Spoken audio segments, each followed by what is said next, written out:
नमस्कार, जय जय श्री राधे। दोस्तों, जब भी कोई प्लैनेट, कोई ग्रह अपना स्थान परिवर्तन करने वाला हो, उससे पहले वह बहुत कुछ व्यक्ति को प्रदान करता है। चाहे उस चीज़ के अंदर व्यक्ति को दुख मिले या सुख मिले। दोस्तों, आज मैं बात करूंगा वृश्चिक राशि वालों की, क्योंकि आप सभी जानते हैं कि 29 मार्च को 2.5 वर्ष बाद शनिदेव, न्यायाधीश, कर्मफलदाता, अपनी वर्तमान कुंभ राशि को चेंज करके वह चले जाएंगे मीन राशि में, और मीन राशि के अनुसार 2.5 वर्ष तक उसका फल देंगे। लेकिन ये जो समय है, अभी मैं सिर्फ इस समय की चर्चा करने वाला हूँ कि अभी जो दिसंबर का महीना है और 29 मार्च तक शनि के जाने से पहले, यानी राशि परिवर्तन करने से पहले, वृश्चिक राशि वालों को क्या क्या सावधानी रखनी पड़ेंगी, इन्हीं चीज़ों की चर्चा करने वाला हूं। तो नमस्कार, मैं हूं एस्ट्रोलॉजर आशीष शर्मा और मेरे इस ज्योतिष चैनल एस्ट्रो 22 में आप सभी का हार्दिक अभिनंदन है, स्वागत है।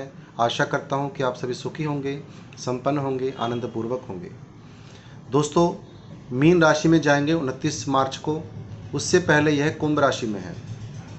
तो कुंभ राशि में जब तक ये 3 महीने, 3.5 महीने आपके हैं, यहाँ आपको बहुत सतर्कता बरतनी पड़ेगी, बहुत ध्यान रखना पड़ेगा।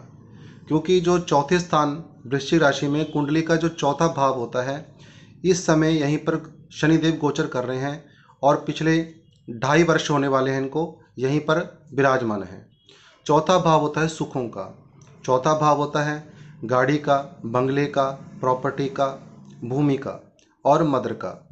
यहाँ पर जाते समय, क्योंकि शनि अभी ढैया में है, वृश्चिक राशि के ऊपर ढैया लगी हुई है, ढैया चली हुई है, इसलिए जो आने वाला समय है, आपको यदि आपकी माताजी ढीले रहते हैं, उनकी हेल्थ इश्यूज़ बनी रहती हैं, तो उन पर ध्यान देना पड़ेगा आपको, और शनि का कोई ना कोई उपाय अवश्य कर लें।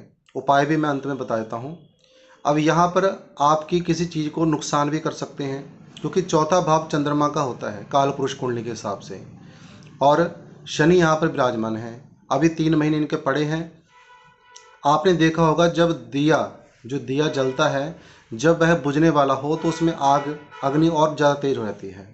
इसी प्रकार से अभी शनिदेव 3 महीने के अंदर अंदर अच्छे बुरे रिजल्ट आपको प्रदान करेंगे। तो वृश्चिक राशि वाले जो भी सुन रहे हैं, उनको इन चीज़ों का ध्यान रखना है। एक तो अपनी माता जी की सेहत का, उनकी हेल्थ का ध्यान रखना है। यदि कोई भी प्रॉब्लम आती है तो आप उसको अनदेखा ना करें और उनको जो है सुविधा प्रदान करें दवाइयों वगैरह की। दूसरा, प्रॉपर्टी में लेन देन में थोड़ा ध्यान रखें। तीसरा, कोई घर मकान यदि आप खरीदना चाह रहे हैं तो उसमें भी सोच विचार करके, प्लानिंग करके ही वह चीज़ ले लें। अब इसके अलावा जहाँ पर इनकी दृष्टि पड़ रही है, यानी छठे भाव में, अचानक से कहीं किसी के साथ वाद विवाद होता है तो लड़ाई झगड़े में ना पड़ें, क्योंकि इनकी तीसरी दृष्टि पड़ रही है छठे भाव में। छठा भाव होता है रोग, ऋण, शत्रु, और जाता जाता शनि कई बार रोग, कई बार ऋण यानी कर्जा व्यक्ति ले लेता है, या कई बार कोई शत्रु बना लेता है। तो इन चीज़ों से आपको बच के रहना है।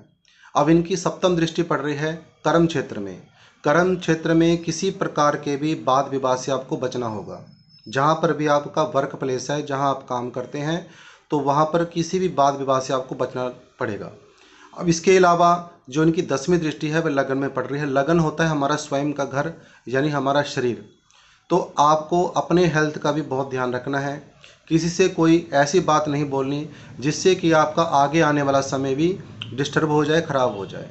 तो ये कुल मिलाकर के इन चीज़ों की आशंका है कि 3 महीने के अंदर अंदर आपके जीवन में ऐसा कुछ होगा, और इन चीज़ों का आपको ध्यान रखना है बिल्कुल केयरफुली। उसके बाद मैं अगली वीडियो डालूंगा वृश्चिक राशि वालों की, जब मीन राशि में यह गोचर करेंगे तो उसका क्या फल मिलेगा। नमो नारायण, जय जय श्री राधे।